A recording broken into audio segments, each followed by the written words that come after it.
Um, so welcome to the school plan. It's gonna seem a little bit more structured than what we usually do in our meetings. But welcome to the school planning committee meeting of April 15th, 2020. Please note that in accordance with the emergency orders announced by Governor Charlie Baker to protect public health during the COVID-19 outbreak, this meeting will not be open to the public for physical attendance, and committee members are joining this meeting via Zoom conferencing. The meeting is being live streamed and cable broadcast, whatever they are able to do, by ECAT. The meeting has been posted and minutes will be recorded according to open meeting law requirements. I'd like to begin by asking committee members to acknowledge they are present for the meeting to ensure that there is a quorum. Just as a reminder, we need 6 voting members for a quorum for this meeting. Please declare present or hi or whatever works for you after I call your name. Dr. Cabral, you have to unmute your microphone. Dr. Cabral? Present. Thanks. Ken Carlson? Present. Dottie Fulgenetti? Present. Dave Field, I'm calling you, although Dave, I know you're a non-voting member. No, Present. I don't see. Okay, great. Patrick Helen, Present. Caroline O'Neill. Nope. Connor Reed, Present. Jamie Stebbins, Present. Billy Sobrai, Present. Dave Twombly, Present.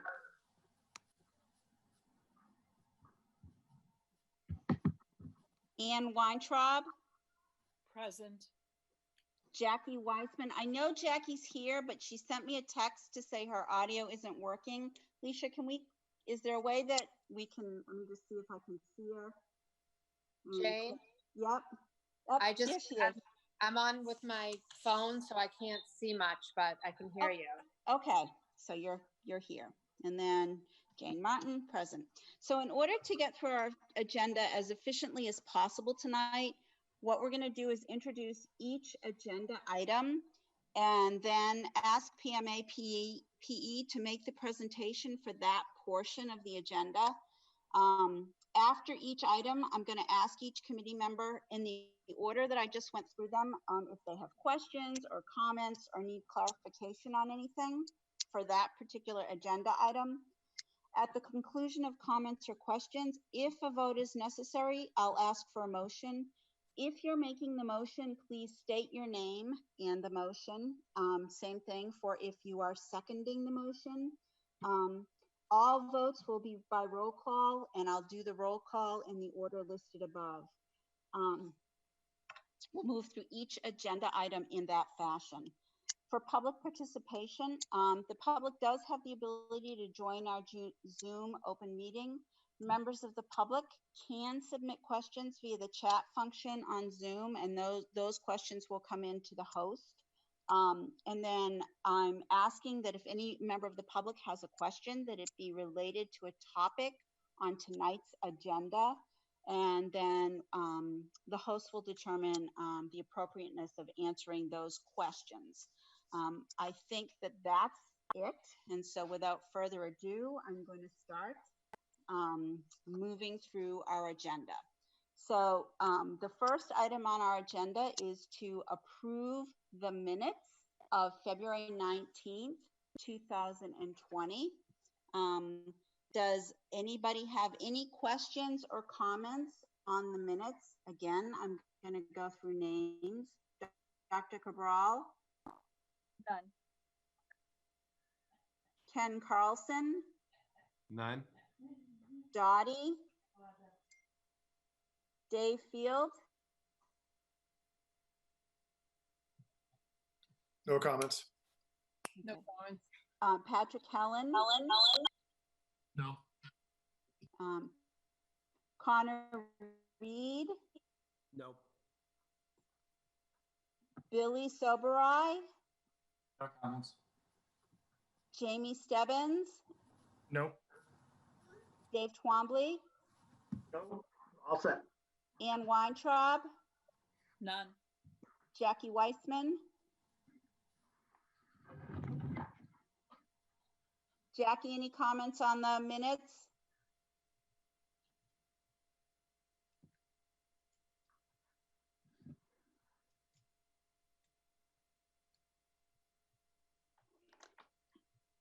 Jane, this is Caroline. Can you hear me now? I can hear you. It looks like Jane No response, froze. okay. Oh, okay. Hey, she's coming back. Am I back? You're back. Okay, so actually, I am gonna say this. If that should happen again, it's my Wi-Fi at home. I've got kids in classes and kids on Zoom meetings. So if that happens again for me, if somebody else who's a host, maybe if Dr. Cabral could just jump in and keep the meeting moving, that would be great. Hopefully it won't, but it's been an issue. So can I have a motion and a second to approve the minutes? Cabral, so moved. Oh, okay, second, Caroline O'Neill. Can you hear me? Okay. Yep, who moved it? Who was the, Caroline was the second? Who was the first? Cabral. Okay, thank you. Okay, roll call vote for the minutes. Dr. Cabral, Yes. Well, Janetti, yes. Ken, yes. Ken, Yes. Dottie, Yes. Dave Field. Oh no, Dave, you're not voting. Sorry. Patrick Helen, Yes. Caroline, Yes. Connor, Billy, Yes. Yes.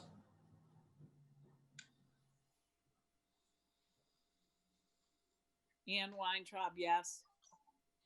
Jamie Stebbins abstain.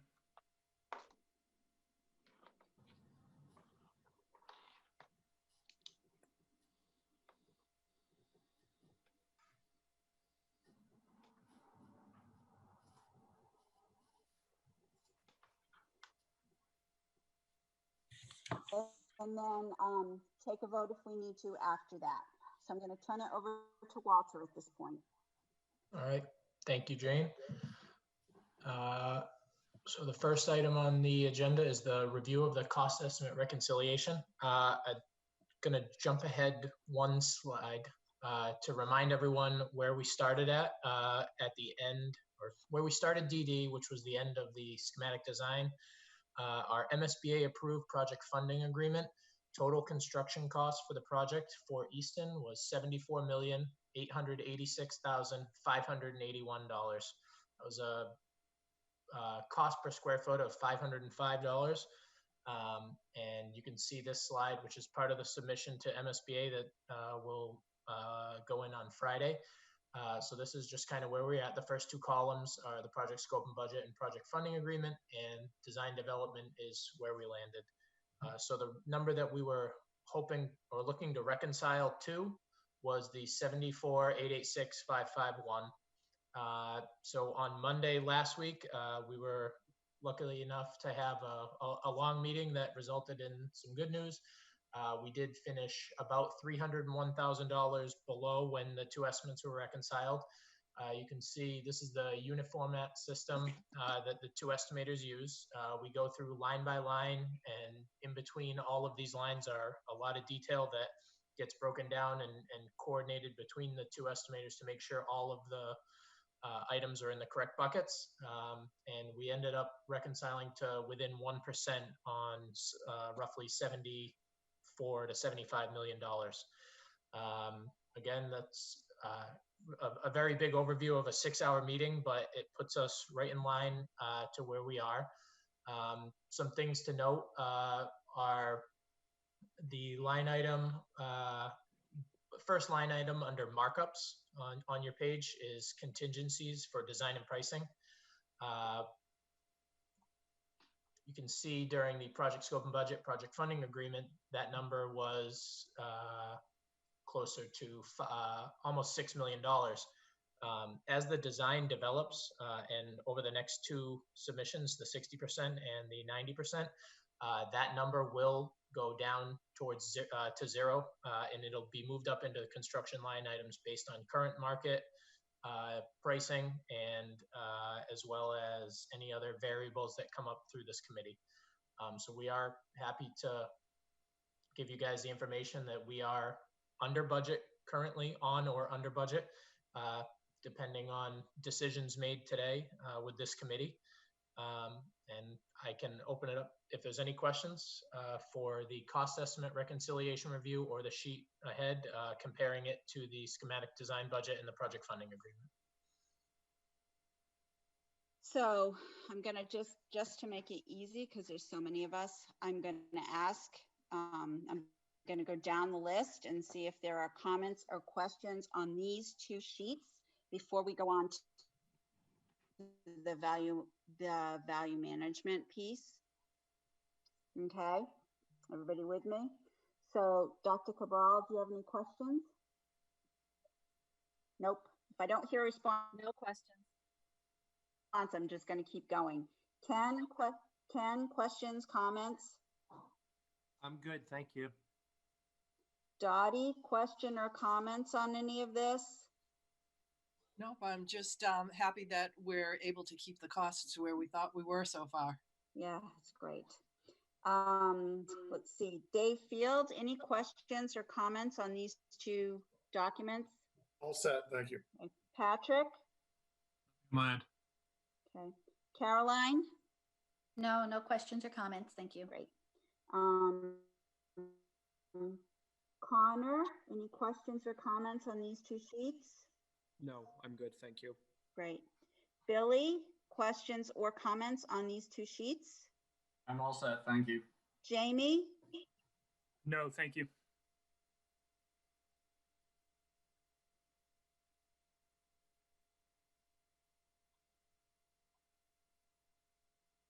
It seems she may be stuck again. Great. Can everyone? David? Okay. That's okay. Okay. Jackie? No. Okay. And I have no questions or comments. Thank you. And Weintraub. Anne, questions or comments? No, thank you. Thank you. Okay. Now on to the value engineering piece.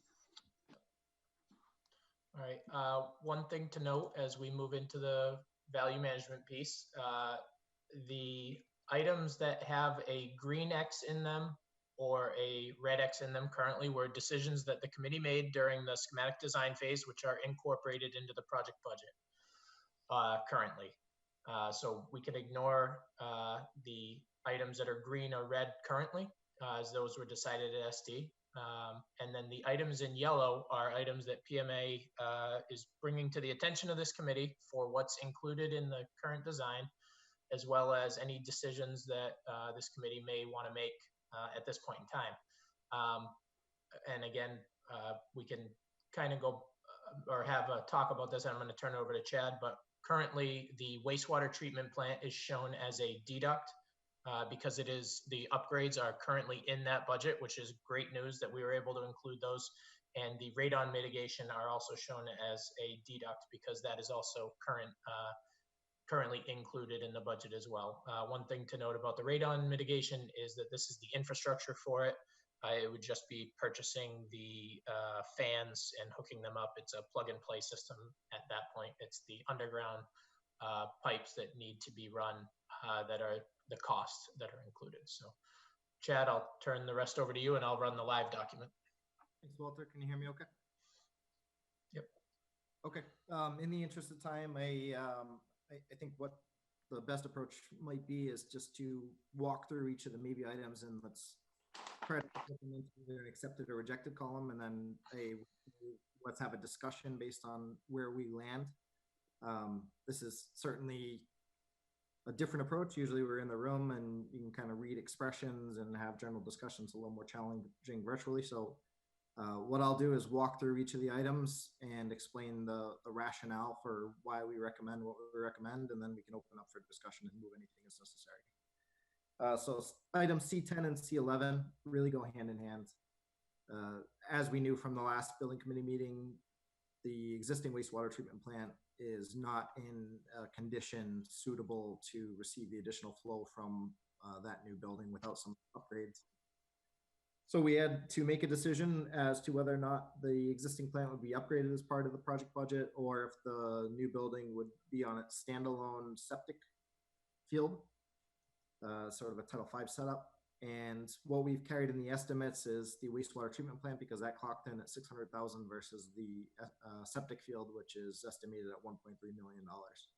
So for Walter's purposes, I'm going to say that the likely call here is to reject the septic field, and then the wastewater treatment plant is already in the scope, so we can reject the deduction of it from the scope. So those would both be rejected, which leaves status quo how the estimates are now with the wastewater treatment plant upgrades in the project scope. Item C12 below that, radon mitigation system. So this is something that is recommended. It came up during our scoping meetings for the DD evolution of design. There are other issues elsewhere in the community, so this is something that's recommended to be added to the project. It is currently in the estimate, so I think this is probably likely to be rejected. So we'll keep it in the scope. We're not going to delete that from the scope. Item L.01 provides well pump control system and enclosure. This is a request that also came up at one of the design development phase detailed meetings. And there is an existing irrigation pump, but it's a very simple pump like you have in a residential house. So it doesn't have ability to incorporate with the building management system in the school. The request is consistent with what we would see in a new system. Originally, we had hoped to reuse that system, but upon further investigation, it just doesn't have the capabilities that a modern system would have. For that reason, I'm thinking this is probably likely to be accepted, and we can certainly talk about it as part of the discussion, but for purposes here, let's carry it there. Moving down to the next DD new item. A22 is really a pricing exercise. This changes the fiber cement panels to solid phenolic panels. It clocked in at $2.1 million and is not something that the budget can accommodate at this stage. So I don't think that's likely to be accepted. A.23 changes the storefront and curtain wall glazing to triple glazing. We have about $300,000 to work with. So it really becomes this item or the irrigation pump. For that reason, I think the well pump controls probably get precedent over this. So for this purpose, we'll carry it rejected and we can talk about it. And then M.18 adds intruder occupancy alerts sensors to individual classrooms. This is not something we see a lot anymore. The price of technology has come way, way down, and there are motion sensors carried in the hallway. So if an intruder gets into a classroom and doesn't trip one of the other alarm sensors in there and there's no motion, they're likely to go into the corridor and trip a motion in that location. So we could certainly add it, but I don't know that there's necessarily need. So we can talk about that also as part of the discussion. So if we were to reject that, we would add in the well pump controls into the project scope, and we'd still land $177,000 below our target budget. Discussion. So I'm gonna do the same thing just to kind of keep it in somewhat order. I'm gonna go through the list, and if people have comments or questions or want clarification on something, can we just handle it that way? So Dr. Cabral? I don't have questions yet. I really want to hear from my colleagues who know a bit more about this before Okay. I Ken? might have a question.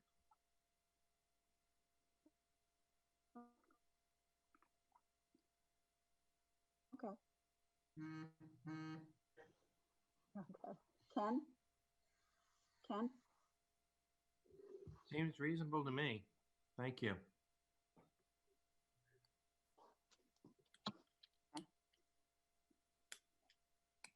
Dottie? I don't have any questions, but I'd like to make a recommendation.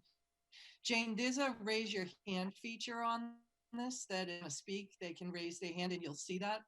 I'll do mine now so you can see it. It might be something easier if you see the blue hand rather than go through the list because there's so many of us.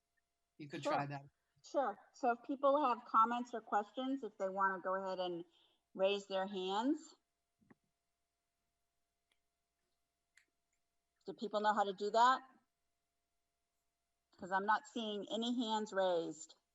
Nope. Okay. I don't see it. I'll raise mine just to test.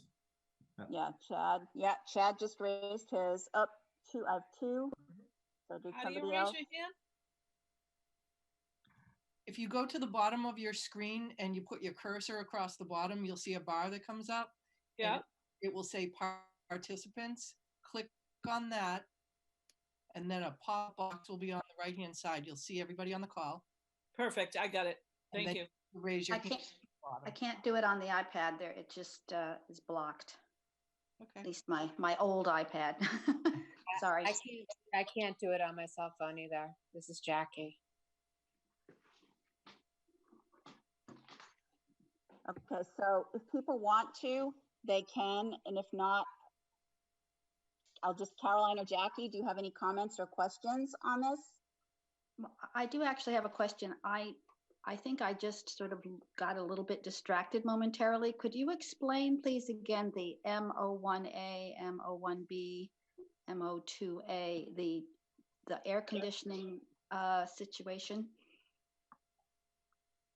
Yep, so we are not changing anything in DD from SD. We're going to move forward with our SD scope. We'll do it. Okay. Yeah, I'm just, yep. So anything that's in these first two columns were decisions made by the committee at that point in time, and we haven't changed anything. We just carried them over. Good. I just wasn't entirely clear when I was looking at the minuses and plus. Thank you. Thank you. Yep. So we're still carrying the green air conditioning system with displacement ventilation. Right. Thank you. Any Looks other? like Dave has his hand up. Oh. I had a quick question. I'm not sure if this is related to this process. So how does this affect our contingency? Does the 177,000 we're under, does that get rolled into contingency, or does this include that? I just don't know how that plays in. So Dave, we'll make that decision when the actual bids come in. For right now, we still have 2 more rounds of estimating to go through. So it really just gives us a little more design and pricing contingency going into the next estimate. So our budget will still stay as it was at SD, and we just have a little extra. Anybody else? I'm not seeing anybody else having questions or comments about this, which I'm assuming means that folks are confident about the recommendations that are being made.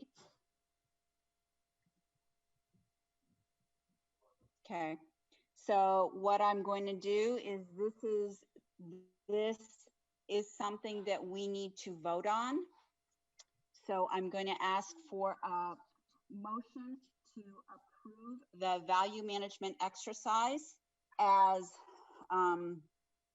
provided by Chad, accepting and rejecting all items as noted and discussed. Could I have that motion? So moved. Dottie? Jamie Stebbins, second.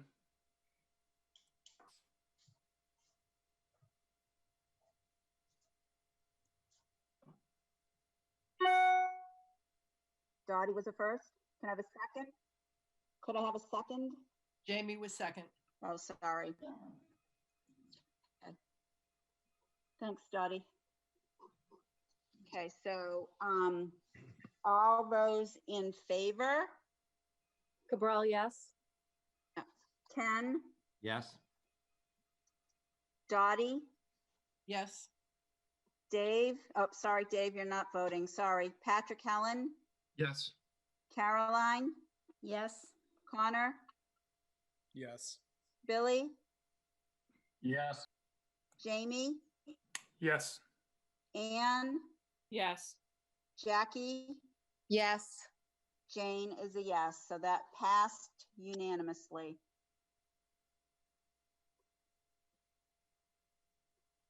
Great. Thank you very much. So if we could then move on to our next agenda item, which is the September 2022 versus January 2023 occupancy discussion and vote. All right, so this one is probably gonna be a little even more tricky to do. So at schematic design, we had carried a September occupancy for the building, which is what you are seeing on. We had some discussion about whether or not a later occupancy or a mid-year occupancy might make sense. At that time, we had agreed to defer to the DD phase estimating process to see what the cost implications would be. The estimates that Walter had presented were estimated using a September 1 occupancy. So the numbers are suitable for the earlier occupancy that I think is desirable from the district. So I don't know that there's a desire to change that. The one caveat to all this being that the estimators don't know what the future will bring, right? So it is on the aggressive side of schedules.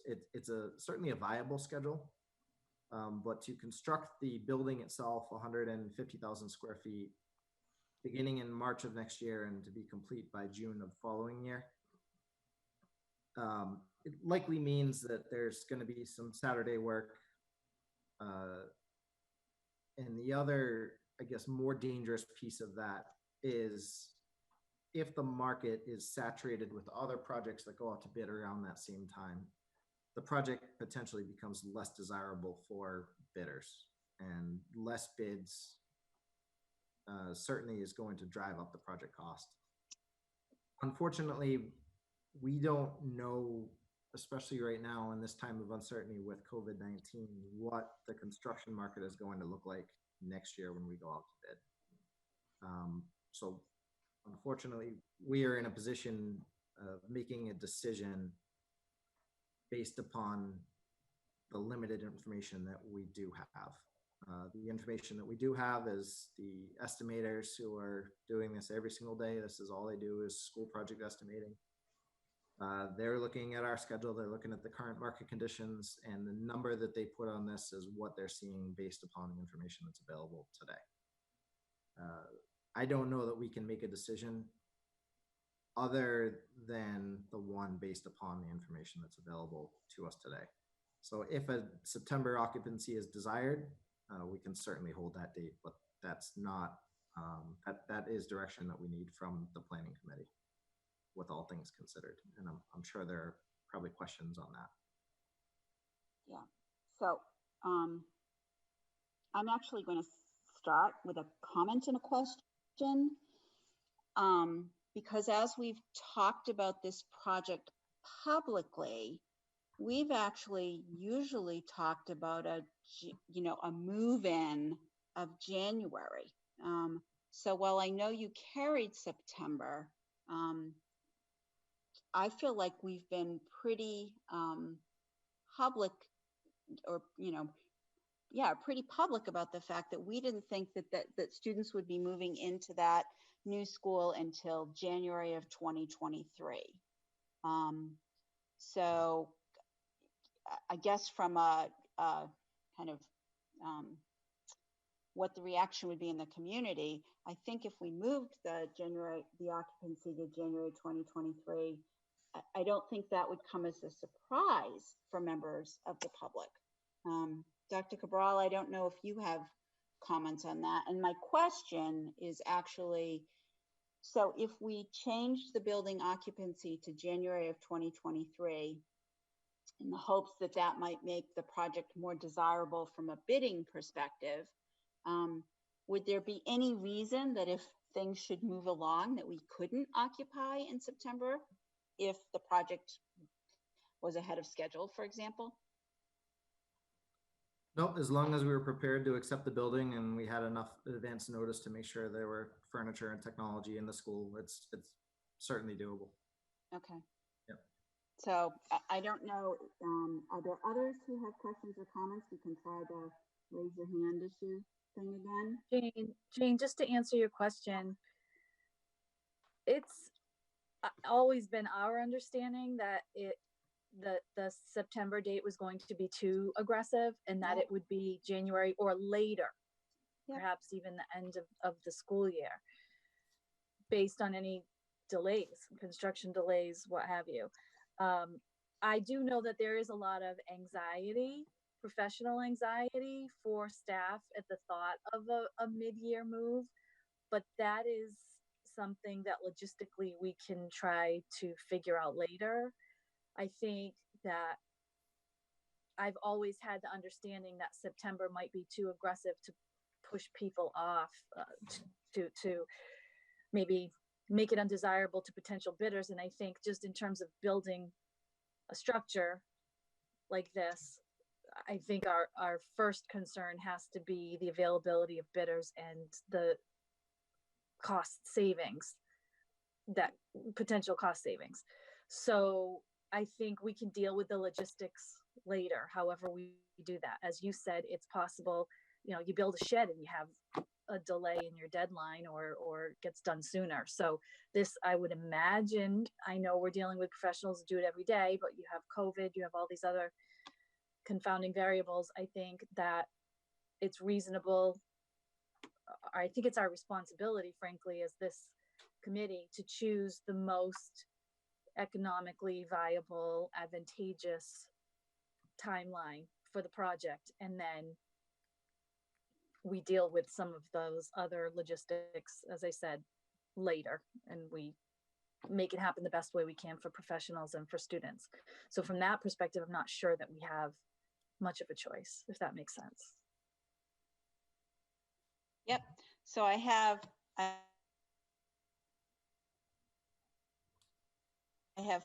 4 other people with hand raised. I have Dave, Caroline, Dottie, and Dave Twombly. So Dave Field. Oh, thank you. So my question would be, Chad or Walter, can we set a date of January 23 and do something like an ad alternate where we offer the accelerated schedule and what the cost difference is on that? I know it's not like an ad alternate, but is that something that you've seen done? So we have not seen it done, but I don't see any reason why it couldn't be done. So it's certainly something that we'd want to run by the Attorney General's bid division. But I don't think that there's anything that will prohibit us from doing that. So I think it's an option. Yeah. Chad, and that's not to say if we put that as a alternate that some GC might put a lesser number on that schedule, and he has the ability to do another project as fast as he can. Yeah, my thoughts exactly. I think that there's a chance that it may be advantageous for some and maybe disadvantageous for others. So we could have a safe date of January, but do an ad alt, and depending on where bids come in, we can make a decision whether we can afford that or we want to take on that extra cost possibly. The only concern I would have about that is what happens if that date doesn't, if we take the ad alt and that doesn't happen that way, then we could potentially have quite a mess on our hands. Not only from a bidding law perspective, but just from the perspective of what do we do with liquidated damages and all the other things that are going to come along with making that decision. I just think it needs to be really thought out if we're going to think about doing a alternate for a schedule like that. The other concern that I would add to that, Dan, is we generally include alternates as part of our pricing protection. We can't go over budget, right? So we put in to give us the ability to execute a contract. If bids do come in high, we can see some deducts and dial the budget down. an alternate like this. So alternates need to be taken in sequential order. You can't jump and just say, we want to take alternate number 6, which changes the schedule, but I don't want to take alternates 1 through 5, which are our pricing protection alternates. So there's some, it gets somewhat complicated, but I think the answer is let us check with the Attorney General, and then that we don't need to have that decision for this DD submission. We just need to decide what the base schedule is going to be, and then the alternate discussion can happen at 60 or 90%. Caroline? Oh, I just wanted to mention that having talked to parents of young children, they kind of liked the idea of a January move-in because they saw it as kind of a big adventure for the kids and the teachers. But I can certainly understand how staff might consider that a bit overwhelming. But on the other hand, I see some real advantages for children, just taking it out of the strictly data-based discussion. Okay. That's all. Thank you. Yep. Dottie? I didn't have any questions. I think I was just moving around. Sorry.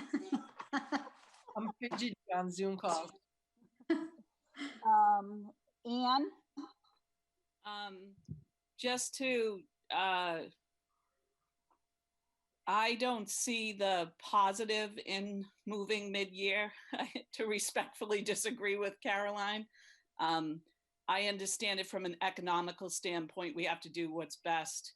And I agree that, Jane, that it's been publicly said from the get-go that it would be a January 2023. But logistically, for kids, families, and staff, I see it as going to be a huge challenge. And I think we can do it. But from my perspective, professionally, a September start would be far better than a January. Dave Twombly, I think did you have your hand raised? Yeah, I did, yeah. So Chad and Walter, in your experience, like when you've worked on other school building projects and you've had a January opening, what are some of the mitigation factors? What are some of the things that PMA has done to mitigate some of these concerns, such as, teachers packing up their materials at Christmas time, have schools started their school year perhaps maybe a little bit earlier? Do you have professional movers? Like, how does all that, what is done to mitigate some of these concerns? Even if we had, a bad winter, if we had a lot of snow that particular week, how have you guys handled that? Yep, so very good question. The movers themselves are experienced. So even going from 3 buildings into 1, the movers can do that in a weekend. It sounds crazy, but everything is boxed up by the teachers and staff prior, gets labeled, and then they come in over the weekend and the stuff is in the new space and folks can come in and unpack their rooms. Our experience with these mid-year moves has actually been very, very positive. The September occupancies, we find that a lot of the staff are trying to get that last minute summer vacation in, and people really aren't around in August. Even when we're in the design phase for this project last August, it's very difficult to coordinate a meeting or anybody to do anything. When you get into January occupancy, the building is substantially complete in October. So for most of October, November, and the first half of December, we're installing furniture, technology, the building being punch listed, but it's turned over to the town. So teachers can come in and tour the building and see their spaces. And generally there's a lot of excitement, and folks after the end of the school day can go over to the new building and start to set up their classrooms. So the staff availability in PMA's experience has been actually better for the January occupancy than the September occupancies. The move is a piece of cake. The furniture and technology is better because the vendors are less busy that time of year. So usually you get more competitive furniture and technology quotes. Every school in Massachusetts and in the country for that matter is looking to upgrade their furniture and technology in the summer months. So if we can hit that lull in that market, that's certainly another advantage. I think the biggest driver for PMA's recommendation is it is definitely the market conditions and trying to make sure that we have competitive bids. again, we don't know what the market will look like when we put this out to bid early next year. But recent examples, we had talked about Westport, and that's what prompted this discussion initially. Westport came in $10 million over budget, and they had exactly the schedule that we see on the screen here that started them in the spring and finished for a September occupancy the following year. PMA recently bid out another project in Wareham that's right around the same size as Easton's, and that project came in $12 million under budget with the mid-year move. I don't know if it's attributed directly to the schedule, but we definitely saw a lot more bidder interest in the Wareham project than Westport did in their project. Personally, I do think the schedule played a big role in that. Connor? Thanks. So, Chad, you have mentioned that the design estimates that we're using right now that came in slightly below the schematic design budget are assuming a September 2022 occupancy. So if we were to vote to target the January of 23 date for purposes of bidding, would that revise the cost estimates at this point, or would you just basically leave that alone and let the bids drive the cost? Nope. So the estimates would stay the same. We asked both estimators that exact question, and they really didn't have a good answer that was driven or tied back directly to cost. So it doesn't change their estimates whether it's a September or January. Thanks. Ken?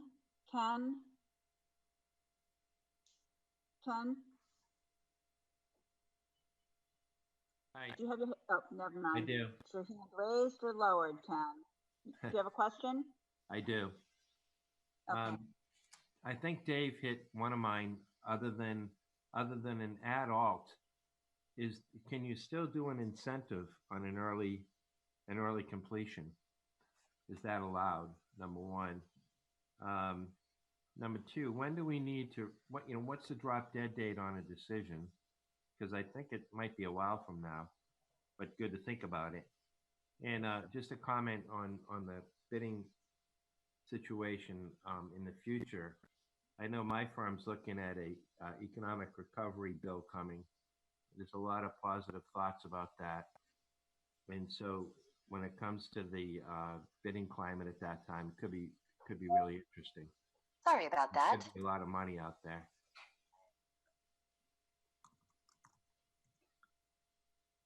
That's it.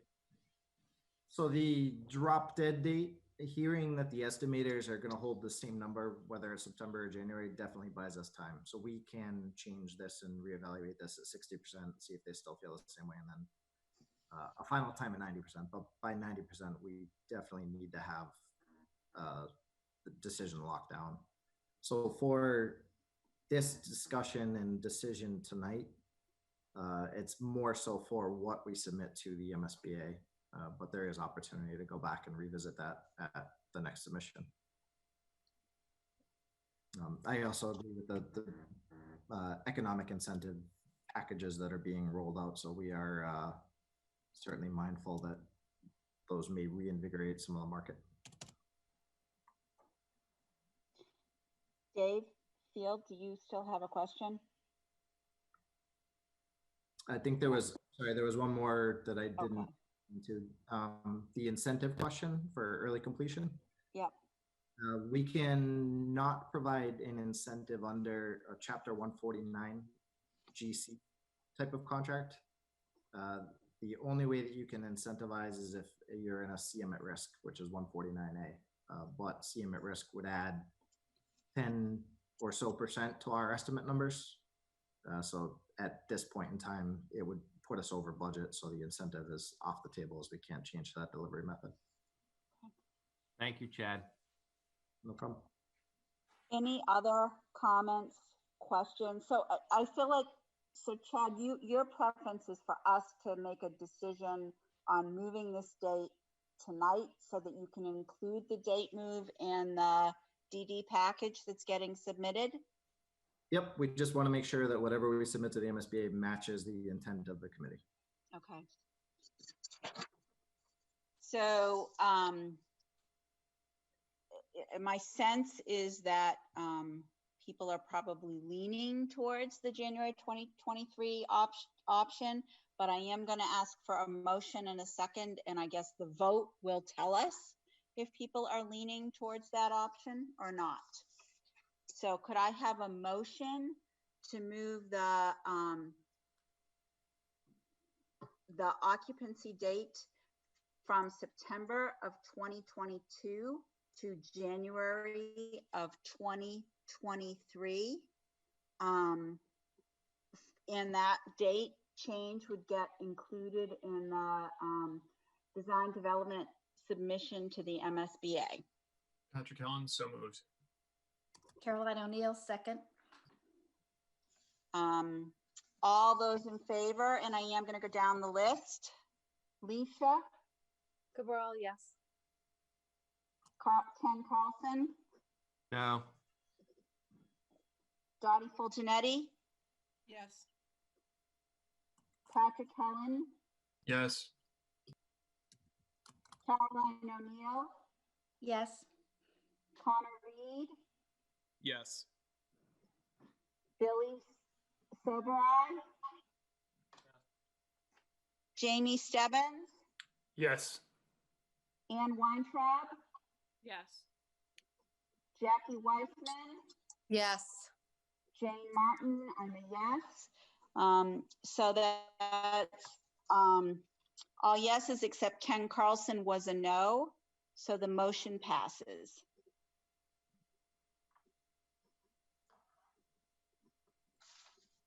Okay. If we could move on to the agenda, this is the project schedule update.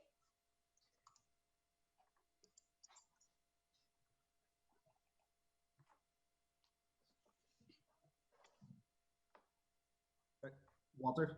Yep. Yep. I just want to make sure everyone's good. These are our standard schedule slides. We can insert based on the decision and vote made by the committee, but that's not on this slide exactly. So we will gray out the DD tab as we will likely be submitting to the MSBA on Friday. We'll be putting together a 60% work plan from working with Perkins Eastman. We'll be getting that out to the committee as soon as we can, the same way that we work through the design development phase with those meetings and developing the design at the 60% construction document stage. So the end of that phase will be August 14th. That'll be the target submission date. Following the submission to the MSBA has 3 weeks to review and provide comments, and then the district will have 2 weeks to coordinate their response and provide the response back. Again, the work plan for 60% will look similar to this, with the meetings laid out that are necessary and the votes that are laid out that are necessary as well for the school planning committee. And when will we have that schedule? The work plan? Yeah. I don't know. I will work with Perkins to get it as quick as we can. I think Dan's on the line, right?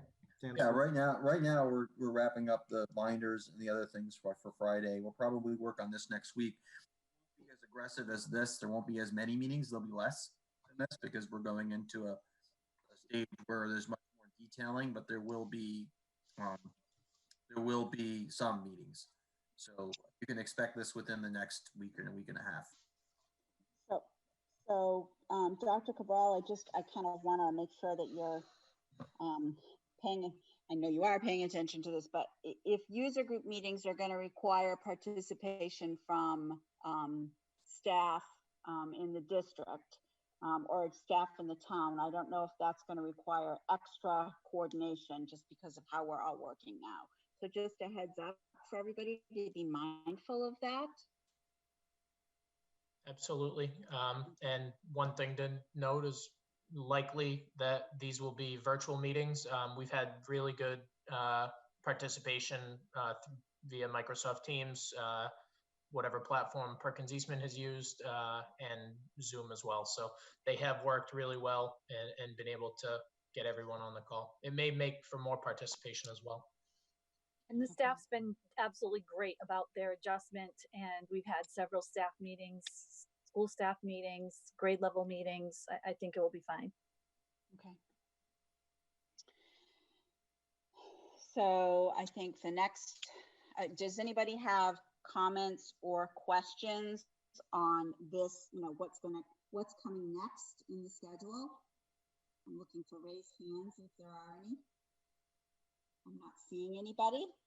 So what I'm going to suggest is that we move on to the important vote for this evening, which is the vote to submit the detailed design to the MSBA. And you're still looking at it's April 17th, that's Friday submission date. Is that correct?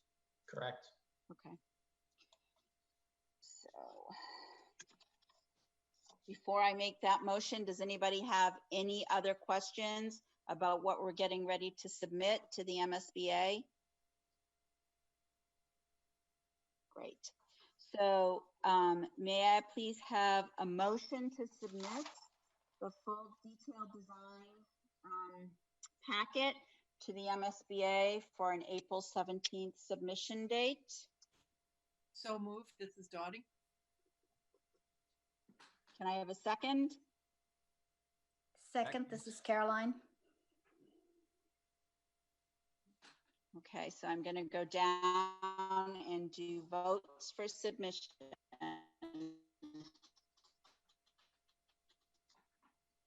Dr. Cabral? Yes. Votes for submission? Ken? Yes. Dottie? Yes. Patrick? Yes. Caroline? Yes. Connor? Yes. Billy? Yes. Jamie? Yes. Anne? Yes. Jackie? Yes. And Jane, I'm a yes. So that's a unanimous vote to submit to the MSBA.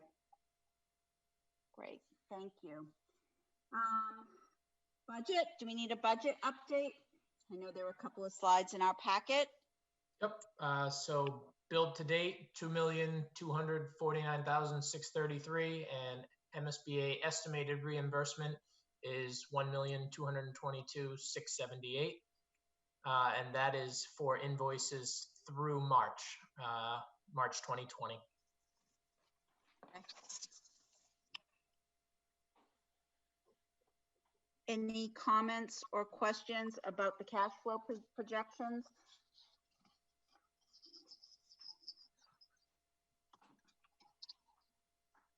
Nope, not seeing any. Great. Any other, before we talk about scheduling the next meeting, are there any other questions or comments on anything that has been presented in this evening's agenda? You can show by raising your hand. I'm not seeing any. Okay, and then let's talk about scheduling our next meeting.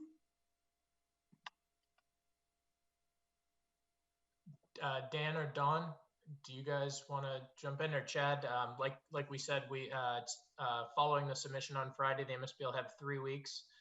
So that would put us at 24th, 30th, about the 8th of May would be the MSBA responses due, and the district responses due back to them by the 22nd May. Is that right?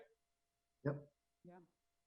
So would you want us to schedule a meeting perhaps for the 13th of May? Are you going to need our input into those responses? Nothing that we can't handle via email. I generally at this stage, there's less likelihood that there'll be any district components to the response. Most of it falls on Perkins and PMA. So I'm not too worried about that. Jane, would the week after that maybe work? May 20th, as our response goes back on the 22nd, so it allows us time to digest and get the bulk of the response put together. And sure. there are any input items, we can gather them at that time. So what I'm going to do is ask people if people can to hold May 20th for our next school planning committee meeting. And if people, when looking at their schedules, can't make that meeting, if you could send me an email just saying that you can't make it, and I can determine whether or not we'll have a quorum and if we need to reschedule. Would we be shooting for a 4:30 start again? Well, I think that will depend on where we are at that point in time, but sure, right, it seemed like 4:30 worked for everybody, so let's plan 4:30 on the 20th of May, and if we need to adjust, comments, questions from any. So now I'm going to ask for a motion to adjourn. Helen, so moved. Janetti. Cabral, second. Janetti, Cabral, second. It's always competition for adjournment. So, Cabral, Yes.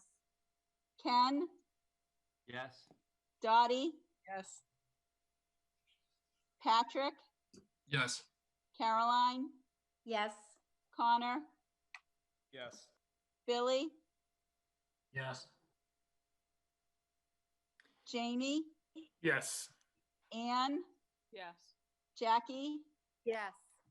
and Jane is a yes. So with that, the meeting of the school planning committee for April 15th is adjourned. Thank you, everybody, for being here tonight, and hope to see everybody soon.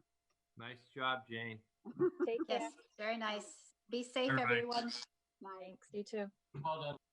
Thanks, Lisa. You good? That's good, right? I feel like we got what we needed to get done.